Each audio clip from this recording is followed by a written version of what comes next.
नमस्कार दोस्तों, हमारे चैनल में आप सभी का स्वागत है। मैंने अपनी सास से कहा कि माँ घर वापस चलिए, मुझे इस बच्चे को नहीं गिराना। वह कहने लगी, क्या तुम पागल हो गई हो? मैंने कहा, माँ प्लीज मेरे साथ घर चलिए। वह अस्पताल में कोई तमाशा नहीं करना चाहती थी, इसलिए मेरे साथ घर वापस आ गई। घर आकर उन्होंने मुझे बहुत उल्टी सीधी बातें सुनाई, लेकिन मैं उनसे कह चुकी थी कि मैं अपना बच्चा किसी भी हाल में नहीं गिराऊंगी। मेरी सास ने मेरे पति को फोन मिलाया और मेरे बारे में उल्टी सीधी बातें कहने लगी कि बेटे तू तो चला गया, लेकिन अपनी बदचलन बीवी कीर्ति को हमारे पास छोड़ गया। तेरी पत्नी ने तेरी बहन का घर उजाड़ दिया। उसने तेरी बहनोई को अपनी खूबसूरती के जाल में फंसा लिया और आज उसका बच्चा अपने पेट में लिए घूम रही है। यह बात सुनकर, मेरा नाम कीर्ति है, मैं अपने घर में सबसे छोटी थी और सबकी लाडली थी। मुझसे बड़े 3 भाई थे। एक भाई की शादी हो गई थी। मैं 3 भाइयों की इकलौती बहन थी। जब मैं पैदा हुई तो सबको बहुत ज्यादा खुशी हुई थी, क्योंकि मेरे माता पिता को शुरू से ही बेटियों का बहुत शौक था। लेकिन उनके 3 बेटे हुए, उसके बाद मैं हुई, तो उन्होंने मेरी आने की खुशी में पूरे मोहल्ले में मिठाइयाँ बंटवाई। मेरे पिता ने मुझे अपने सीने से लगा लिया। मेरे पिताजी का बहुत बड़ा कारोबार था। तीनों भाई पिताजी के साथ ही काम करते थे। मेरी माँ गृहिणी थी। मेरी भाभी भी बहुत अच्छी थी। वह मुझे हमेशा अपनी छोटी बहन समझती थी और मेरा बहुत ख्याल रखती थी। मुझे कभी ऐसा लगता ही नहीं था कि वह मेरी भाभी है। मैं हमेशा उन्हें अपनी बड़ी बहन समझती थी। मैं अपनी हर बात अपनी भाभी के साथ शेयर करती थी। मेरी भाभी के पास एक बेटा था। मैं हमेशा उसके साथ खेलती थी। वह भी मुझसे बहुत खुश रहता था। जब से मैं पैदा हुई थी, तब से मैंने अपने घर में बहुत लाड प्यार देखा था। कभी भी कोई मुझसे ऊंची आवाज में बात तक नहीं करता था, क्योंकि मेरा दिल बहुत छोटा था। मेरी माँ हमेशा मेरे साथ रहती थी। जब मैं छोटी थोड़ी बड़ी हुई तो मेरा एडमिशन स्कूल में करवा दिया गया। मेरी माँ खुद मुझे स्कूल छोड़कर आती थी और मेरे पिताजी मुझे स्कूल से लेकर आते थे। अगर मुझे थोड़ा सा भी बुखार हो जाता था तो मेरी माँ बहुत ज्यादा परेशान होती थी। मैं इकलौती थी, इसी वजह से मेरे भाई भाभी माता पिता सब लोग मुझसे बहुत प्यार करते थे। मेरे भाई मेरी हर ख्वाहिश पूरी करते थे। वह मेरी छोटी छोटी चीजों का ख्याल रखते थे। ऑफिस से आने के बाद मेरे पिताजी मेरे साथ जरूर खेलते थे। अगर माँ गलती से भी कभी मुझे थोड़ा सा डांट भी देती थी तो मैं रो रो कर पूरा घर सर पर उठा लेती थी और पिताजी से शिकायत करती थी कि माँ ने मुझे आज डांटा है। और मेरे पिताजी मेरी खुशी के लिए झूठ मूठ माँ को डांटते और कहते कि आज के बाद मेरी बेटी से कुछ मत कहना। सबके लाड प्यार से मैं कब जिद्दी हो गई मुझे पता ही नहीं चला। अब मुझे ऐसा लगने लगा था कि मेरे घर वाले कभी भी किसी चीज के लिए मना नहीं करेंगे। ऊपर से मैं बहुत ज्यादा खूबसूरत थी, तो सब लोग मेरी तरफ बहुत ज्यादा तारीफ करते थे। पता नहीं कब मेरे अंदर घमंड पैदा हो गया। मैं बिल्कुल अपनी माँ पर गई थी, क्योंकि मेरी माँ बहुत ज्यादा खूबसूरत थी। सेब की तरह लाल मेरे गाल थे। मेरे बाल भी बहुत काले और घने थे। मेरे माँ पिताजी ने अपनी पसंद से शादी की थी। जब से मैंने स्कूल जाना शुरू किया था, घर वाले मुझे और ज्यादा प्यार करने लगे। एक वजह इसकी यह भी थी कि मैं पढ़ाई में बहुत ज़्यादा अच्छी थी। मैं बहुत अच्छे नंबर लेकर आती थी। मेरे माता पिता जब भी पेरेंट्स मीटिंग में जाते थे तो मेरी टीचर हमेशा ही उनसे मेरी तारीफ करती थी। इसलिए खुश होकर मेरे माता पिता मुझ पर अपनी जान निसार करते थे। मुझे स्कूल जाते जाते कब 10 साल पूरे हो गए इसका पता ही नहीं चला। लाड प्यार उठाते उठाते मैं अब बड़ी हो चुकी थी और अब मेरा एडमिशन कॉलेज में करवा दिया गया था। मेरी माँ मुझसे घर का कोई भी काम नहीं करवाती थी। उन्हें डर लगता था कि कहीं मैं अपना हाथ न जला लूं। मैं बहुत ज़्यादा चंचल थी, अपने भाइयों को हमेशा छेड़ा करती थी। जब मेरे भाई मुझसे परेशान हो जाते थे तो वह मेरी शिकायत पिताजी से करते थे, तो पिताजी मुझे डांटने की बजाय उल्टा उन्हें ही डांट दिया करते थे। वह कहते थे कि छोटी बहन है, अगर तुम्हें तंग कर रही है तो इसमें कोई बात नहीं, तुम्हें उसके साथ खेलना चाहिए। मेरा बचपन से ही सपना था कि मैं पढ़ लिख कर डॉक्टर बनना चाहती थी। मैं पढ़ाई में तो पहले ही बहुत अच्छी थी, इसीलिए सबको मेरे ऊपर पूरा भरोसा था कि मैं डॉक्टर बन जाऊंगी। अब मेरा एडमिशन कॉलेज में हुआ तो मेरी कुछ लड़कियों के साथ दोस्ती हो गई। वो लड़कियां बहुत ही अजीब किस्म की थी। वो पढ़ने में बिल्कुल भी ध्यान नहीं देती थी, उनका सारा ध्यान फैशन पर था। वो हमेशा ही टीवी सीरियल या फैशन की बातें करती रहती थी। मगर मैं पढ़ाई करती तो वे मुझसे कहती कि क्या तुम हर समय पढ़ाई करती रहती हो, कभी तो अपने ऊपर ध्यान दिया करो। और ये तुम कैसे अजीब कपड़े पहनती हो, थोड़ा बन ठन कर रहा करो हमारी तरह। उनके साथ रहकर मेरे अंदर भी ऐसा शौक पैदा होने लगा था। मैं भी अब खूब तैयार होकर कॉलेज जाती थी। मैंने अपने लिए कुछ ड्रेसेस ऑर्डर की थी जो बहुत फैशन वाले थे। माँ ने जब देखा कि मैं पढ़ाई की तरफ कम ध्यान दे रही हूँ और फैशन पर ज़्यादा ध्यान दे रही हूँ तो वह मेरी फिक्र करने लगी। उन्होंने मेरी शिकायत पापा से की तो वह कहने लगे कि अरे, तुम क्यों परेशान हो रही हो, हमारी बेटी अब बड़ी हो रही है। अगर यह अपनी मर्जी से कपड़े पहनना चाहती है तो पहने दो, इसमें क्या परेशानी है। अगर वह कॉलेज मेकअप करके जाती है तो जाने दो, आजकल सारी लड़कियां ही मेकअप करती हैं, इसमें कोई बड़ी बात नहीं है। मेरी माँ मुझे समझाया करती थी कि लड़कियां हमेशा सादगी में ही अच्छी लगती है। दिन ब दिन मेरी बदतमीजियाँ बढ़ती जा रही थी।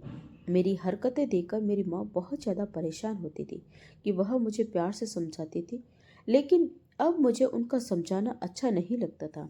मैं उनसे कहती कि माँ, आप हर टाइम मुझे लेक्चर देती रहती हो। अब मैं बड़ी हो चुकी हूँ, अपना अच्छा बुरा समझ सकती हूँ। आप प्लीज़ मुझे ये लेक्चर मत दिया करो। मैंने पहले कभी अपनी माँ से इस तरह बात नहीं की थी।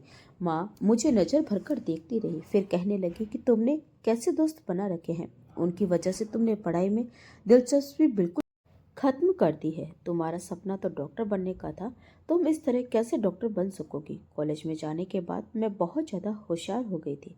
मेरे अंदर पहले जैसी मासूमियत बिल्कुल भी नहीं रही थी। माँ जब ये सारी बातें पिताजी को बताती तो वह माँ से कहते कि कीर्ति अभी बच्ची है, धीरे धीरे खुद संभल जाएगी। मेरी माँ को हर समय मेरी फिक्र लगी रहती थी। वह मुझे हर समय समझाती रहती थी, लेकिन उनकी कोई भी बात मेरी समझ में नहीं आती थी। मुझे फैशन का ऐसा चस्का लगा था कि उसके अलावा कुछ और दिखाई ही नहीं देता था। अब मैं हमेशा मोबाइल देखती रहती थी और अपने दोस्तों के साथ घूमती फिरती रहती थी। पढ़ाई करना तो मैंने जैसे बंद ही कर दिया था। मैं हर बात अपने दोस्तों की मानती थी। मुझे लगता था कि वह मुझे बहुत अच्छे से समझती है, लेकिन जिंदगी में एक ठोकर ही इंसान के लिए काफ़ी होती है। पढ़ाई न करने का नतीजा यह निकला कि इस साल मेरे बहुत कम नंबर आए थे। एक सब्जेक्ट में तो मैं बुरी तरह फेल हो गई थी। मैं पहली बार फेल हुई थी। मेरे घर वाले बहुत ज़्यादा हैरान हुए थे। जब पिताजी को यह पता चला तो वह मुझसे पूछने लगे कि आखिर तुम्हारे फेल होने के पीछे क्या वजह है। माँ कहने लगी, मैं तो आपसे कहती थी ना कि इस पर नज़र रखो, इसने पढ़ाई करना बिल्कुल बंद कर दिया है, लेकिन आप भी कहते थे कि बच्ची है, संभल जाएगी। अब देख लिया आपने इसकी लापरवाही का क्या नतीजा निकला। अब आपकी बेटी बच्ची नहीं रही, बड़ी हो चुकी है। अब अगर मैं इसे कुछ कहती हूँ तो इसे बुरा लगता है। मैं अपने घर वालों की नज़रों में ही गिर गई थी। आज मुझे अपनी माँ की बात समझ में आई थी कि हमारे माता पिता कभी भी हमारे लिए बुरा नहीं सोचते। वह हमेशा हमारे भले के बारे में ही सोचते हैं और जो भी हमसे कहते हैं उसमें हमारा भला ही होता है। मैंने अपनी माँ की बात न मानकर बहुत बड़ी गलती की थी, जिसका अंजाम मैं भुगत चुकी थी। अगर मैंने अपनी दोस्तों की बातों में न आकर अपनी पढ़ाई पर ध्यान दिया होता तो आज मुझे यूं सब लोगों के सामने जलील न होना पड़ता। लेकिन मेरे भाइयों ने मुझे हिम्मत दी थी और कहा था कि तुम फिक्र मत करो, अब तुम दिल लगाकर पढ़ाई करना, तुम देखना इस साल तुम बहुत अच्छे नंबरों से पास होगी, तुम ज़्यादा टेंशन मत लो। मैं अपने भाई के गले लगकर रो पड़ी थी। जब मैं फेल हुई तो मेरे दोस्तों ने मेरा बहुत ज़्यादा मजाक बनाया था। जिन दोस्तों की बातों में आकर मैं फेल हुई थी वही लोग मेरा मजाक बना रहे थे। असल में ये मेरे दोस्त नहीं बल्कि मेरे दुश्मन थे। मैं पढ़ाई में अच्छी थी, इसीलिए इन लोगों ने मुझसे दुश्मनी निकाली थी। अब मुझे समझ में आ गया था कि मैंने अपने साथ ही गलत किया है। अगर मैंने अपनी माँ की बात सुनी होती तो आज मेरे साथ यह सब कुछ न होता। अब मुझे डर लगने लगा था कि पता नहीं क्या मेरे नंबर आएंगे। मेरे माता पिता भी कुछ दिनों तक मुझसे नाराज रहे, लेकिन फिर मेरी ऐसी हालत देखकर वह लोग मुझे हिम्मत देने लगे और कहने लगे कि बेटा, तुम बेफिक्र होकर अपनी पढ़ाई पर ध्यान दो, तुम देखना, अगर तुम अच्छे से पढ़ोगी तो तुम्हारे नंबर बहुत अच्छे आएंगे। अब मैं पहले की तरह हर समय पढ़ाई करती रहती थी। मैंने इस साल बहुत दिल लगाकर पढ़ाई की थी, जिसका नतीजा यह निकला कि मेरे बहुत अच्छे नंबर आए थे। मेरे घर वाले बहुत ज़्यादा खुश थे। मेरे पास होने की खुशी में मेरे पापा और भाई मेरे लिए गिफ्ट लेकर आए थे। अब मैंने दोस्ती करना ही बंद कर दिया था, क्योंकि मुझे पता चल गया था कि दोस्त के रूप में भी लोग दुश्मन होते हैं। मेरी माँ भी मुझे मेरी गलती के लिए माफ़ कर चुकी थी। भगवान का शुक्र है कि मैं किसी और गलत काम में नहीं पड़ी थी। अब मैंने डॉक्टर बनने का ख्वाब छोड़ दिया था, क्योंकि मुझे ऐसा लगता था कि मैं डॉक्टर बनने के काबिल नहीं हूँ। जब मैंने अपने घर वालों को यह फैसला सुनाया तो सब लोग बहुत ज़्यादा हैरान हुए। सबने मुझे हौसला दिया, लेकिन मेरे अंदर एक डर बैठ गया था। मुझे ऐसा लगता था कि अगर मैं फेल हो गई तो अपने घर वालों से कैसे नज़रें मिलाऊंगी। इसीलिए मैं फैसला कर चुकी थी। मैंने एमए पास किया। अब मैं घर के कामों पर ध्यान देने लगी थी। मैंने ज़्यादा मस्ती मजाक करना भी बंद कर दिया था। मेरे भाई मुझे छेड़ते रहते, लेकिन मैं उनसे कुछ नहीं कहती थी।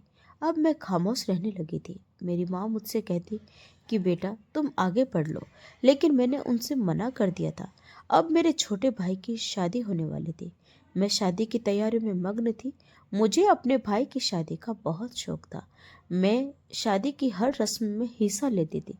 मैंने अपने भाई की शादी के लिए बहुत अच्छे अच्छे कपड़े बनवाए थे। वैसे भी मैं बहुत ज़्यादा खूबसूरत थी, इसीलिए मेरे ऊपर हर रंग का और हर तरह का कपड़ा अच्छा लगता था।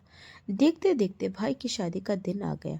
आज हम अपनी भाभी को रुखसत कराकर अपने घर लेकर आ गए थे। मेरी भाई की शादी बहुत धूमधाम से हुई थी। मेरे पिताजी कह रहे थे, कीर्ति तुम देखना, मैं तुम्हारी शादी इससे भी ज़्यादा धूमधाम से करूँगा।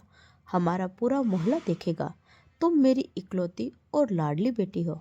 मैं शर्मा कर पापा के गले लग गई और उनसे कहने लगी कि मैं आपको छोड़कर कभी नहीं जाऊंगी।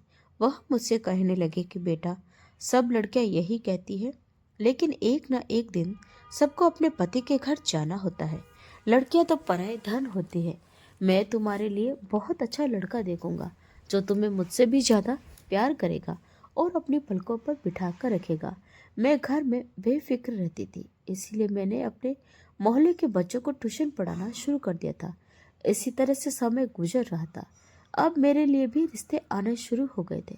मैं अपने माता पिता की मर्जी से ही शादी करना चाहती थी, क्योंकि मैं जानती थी कि वह मेरे लिए एक बहुत ही अच्छा लड़का देखेंगे। और उन्होंने मेरे लिए एक अच्छा लड़का देख भी लिया था। जब वह लोग मुझे देखने आए तो पहली नज़र में ही मैं उन्हें पसंद आ गई थी। मेरे घर वालों को भी वह लड़का और उसके घर वाले, उसका काम, सब कुछ बहुत अच्छा लगा था। फिर कुछ दिनों सोच समझ के पापा ने मेरे रिश्ता उस लड़के के साथ पक्का कर दिया। मेरा पति विदेश में काम करता था। वह यहाँ पर अपनी शादी के लिए ही आया हुआ था, इसीलिए मेरी चट मंगनी पट शादी वाला मामला हो गया। मेरे घर वाले मुझे किसी भी काम को हाथ लगाने नहीं देते थे। मेरे घर में शादी की तैयारियां बहुत धूमधाम से चल रही थी। मेरी माँ और मेरी भाभी सब चीज़ें मेरी पसंद से ही लेकर आई थी। मेरे भाई भी रोज मेरे लिए कुछ न कुछ लेकर आते थे, क्योंकि मैं इस घर में कुछ दिन की ही मेहमान थी। फिर मुझे अपने ससुराल में चले जाना था। मेरी भाभी भी बहुत अच्छी थी। वह मुझे समझाती थी कि ससुराल में कैसे रहना है, क्या करना है। मेरी शादी के दिन करीब आ रहे थे और मुझे बहुत ज़्यादा घबराहट हो रही थी। मैं सोच रही थी कि पता नहीं मेरे पति और ससुराल वाले कैसे होंगे, क्योंकि मैंने सुन रखा था कि सास बहुत ज़्यादा खराब होती है और बहू पर बहुत जुल्म करती है। हालांकि मेरे घर में तो ऐसा कुछ भी नहीं था। मेरी माँ मेरी भाभीयों के साथ बहुत अच्छे से रहती थी और मेरी भाभी भी मेरी माँ को अपनी माँ ही समझती थी। मैं सोचती थी कि मेरी सास भी मेरी माँ की ही तरह हो, मुझे ऐसे ही प्यार करे जैसे मेरी माँ मुझे प्यार करती है।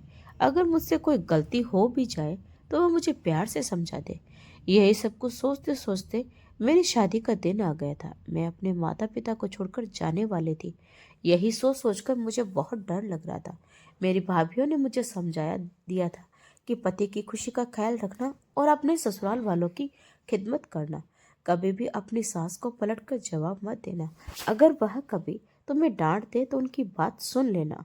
अब मैं विदा होकर अपने ससुराल में आ गई थी। मेरी ससुराल में मेरी सास और दो ननदें थी। मेरी एक ननद शादीशुदा थी, लेकिन वह और उसका पति यहीं रहते थे। वह दो दो दिन के लिए अपने ससुराल जाती, फिर अपने मायके आ जाती। मेरे पति बहुत अच्छे आदमी थे, वह मेरा बहुत ख्याल रखते थे। शादी की पहली रात से ही उन्होंने मेरी हर चीज का ध्यान रखा था। कभी भी मुझसे तेज आवाज में बात नहीं की थी।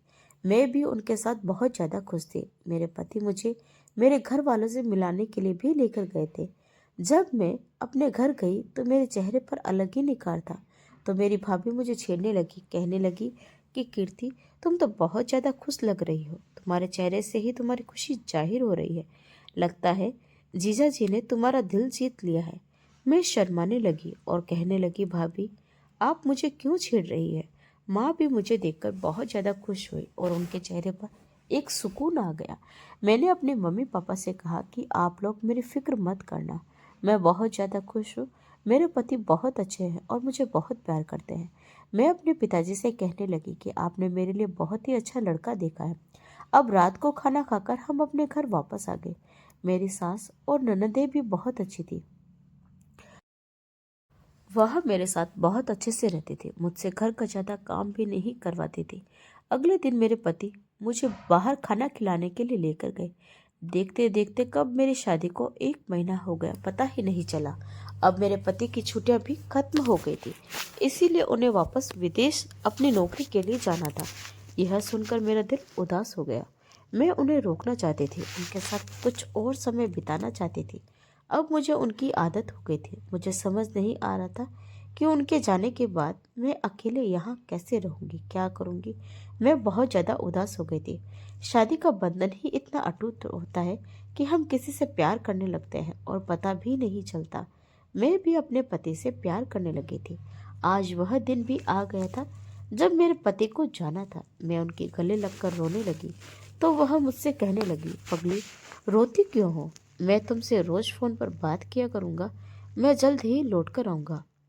मैंने उनसे कहा कि आप कृपया मत जाइए, तो वह कहने लगे कि मेरा जाना जरूरी है।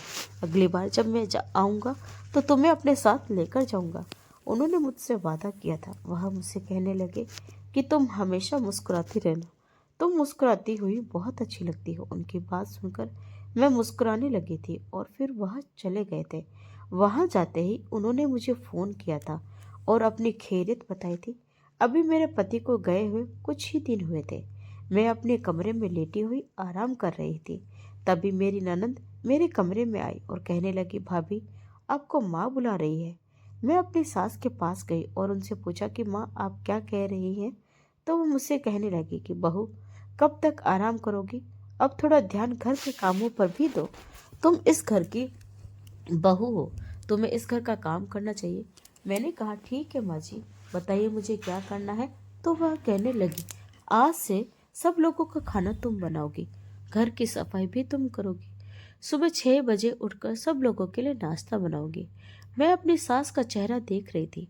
आज से पहले उन्होंने कभी मुझसे किसी काम के लिए नहीं कहा था, लेकिन मुझे घर के कामों से कोई एतराज नहीं था। मैंने घर के काम करना शुरू कर दिए थे।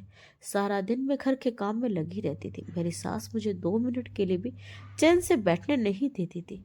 पहले मेरे घर में सफाई करने वाली आती थी, लेकिन मेरी सास ने उसकी भी छुट्टी करा दी थी। अब मुझे ही खाना बनाना होता और सफाई भी करनी होती। सब लोगों के कपड़े भी मेरी सास मुझसे ही धुलवाया करती थी। अब जब मेरे पति यहाँ थे तो मेरी सास और नंदे मेरे साथ बहुत अच्छे से रहते थे, लेकिन जब से मेरे पति गए थे, मेरी सास और ननदों का असली रूप मेरे सामने आने आ गया था। अब मेरी सास ने फोन भी छीन लिया था। वह उसे उसके पति से बात करने भी नहीं देती थी। जब वह उसके पति उसके पति से फोन पर बात करती थी तो वह कीर्ति की खूब बुराई करती और कहती कि कीर्ति सारा दिन अपने कमरे में पड़ी आराम करती रहती है, घर के किसी काम को हाथ नहीं लगाती। मैं उनकी तरफ देखती रहती क्योंकि वह मेरे पति को मेरे खिलाफ भड़का रही थी। मुझे समझ नहीं आ रहा था कि वह ये सब क्यों कर रही है। मैंने तो उनसे कभी कुछ नहीं कहा था, मैं तो उनकी हर बात मान रही थी, फिर भी वह मेरे साथ इतना बुरा व्यवहार कर रही थी। मैं सूख कर कांटा हो गई थी। मुझे खाने को भी कोई नहीं पूछता था। हर दूसरे दिन घर में कोई ना कोई मेहमान आता और मेरी सास मुझे आदेश देती कि यह बनाना है, वह बनाना है, और खाना बनाने की एक लंबी सूची मेरे हाथ में थमा देती थी। मैं अकेली ही सब लोगों का खाना बनाती। जब मेरे पति का फोन आता तो मैं अपनी सास से कहती कि मेरी बात करवा दीजिए, लेकिन वह उनसे मेरी बात नहीं करवाती थी। दिन ब दिन मेरी खूबसूरती भी ढलती जा रही थी, क्योंकि मैं अपने ऊपर बिल्कुल ध्यान नहीं दे पाती थी। एक दिन मैंने अपनी सास से पूछा कि मुझे अपने घर जाना है, तो उन्होंने साफ मना कर दिया। कहने लगी कि तुम अगर अपने घर चले जाओगे तो यहाँ का काम कौन करेगा। मैं बहुत परेशान हो गई थी। एक दिन मैंने अपनी सास से कहा कि मुझे अपने पति से बात करनी है, और अगर आपने मेरी बात नहीं करवाई तो मैं अपने घर जाकर अपने माँ बाप को सब कुछ बता दूंगी कि आप मेरे साथ नौकरों वाला सुलूक करती हैं। आप जानती हैं कि मेरे माँ पापा और मेरे भाई मुझसे कितना प्यार करते हैं। अगर उन्हें पता चल गया तो वह आपको पुलिस के हवाले कर देंगे।